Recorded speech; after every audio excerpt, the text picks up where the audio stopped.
Hi guys! Ayan, gawa tayo ng wonton. Wonton, ayan, pang merienda. Ayan, shrimp. At saka haluan natin. Kasi wala tayong gulay, wala kaming gulay na leaves. So ayan, yung ano ng cauliflower. Broccoli pala, yan na lang. So tara, gawa tayo. Tara, linisin natin yung shrimp.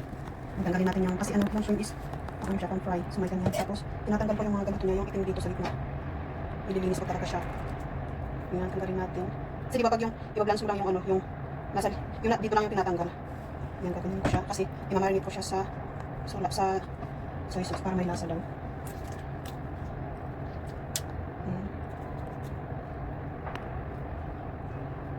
Ibababad ko pa muna siya sa cornstarch. About 5-3 minutes na babad sa cornstarch. Tapos, hindi ko alam bakit kailangan babad sa cornstarch. Tapos saka ibababad siya sa soy sauce naman ng 20 minutes. Tapos saka natin siya balutan. I-slice ko rin yung gulay ng humulo.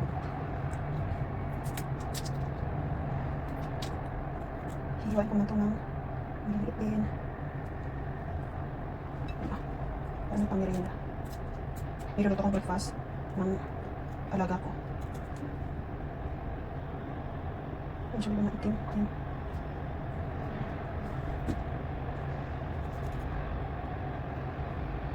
So,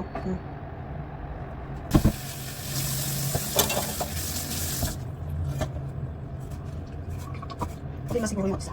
Yung mga hiwa. 4, 5. Marami na rin ito. Makakagawa tayo ng 30 pieces. 9 piraso yung anong shrimp. Ano ba? 1, 2, 3, 6, 7, 8. 9 siya. Ayan. Ito ba? Ayan.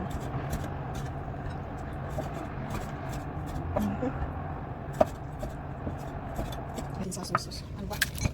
Ayan kasama ng camera ko. Ito yung ginagamit namin. Double deluxe. Soy sauce din. Kunti lang. Yun. Okay na yun.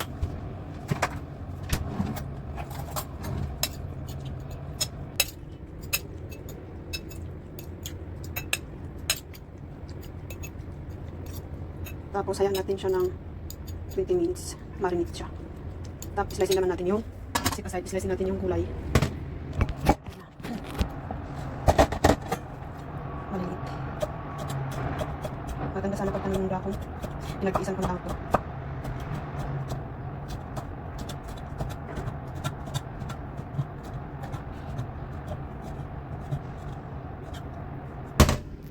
Yan na yung shrimp. And then gulay. So, gawa naman tayo ng itlog ng yung pang dikit. Okay na yan.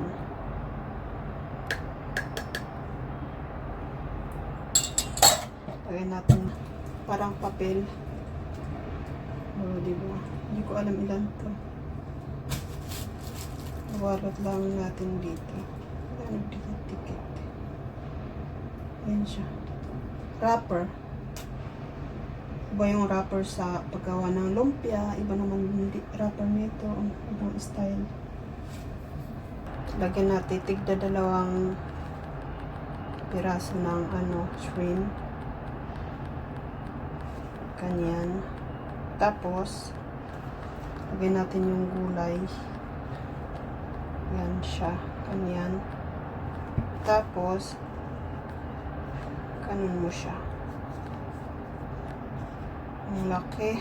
Bawasan natin yung gulay.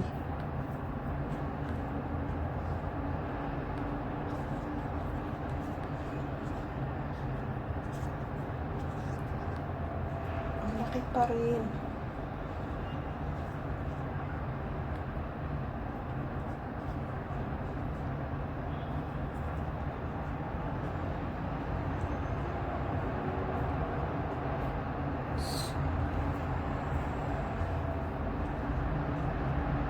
Ganyan siya. Tapos, idikit natin. Ganyan lang natin. Malinis naman yung kamay natin. So, ganyan. Ganyan mo para magdikit. Oh, ganyan lang. Diba? Ganyan lang siya. Homemade wonton. Ganyan.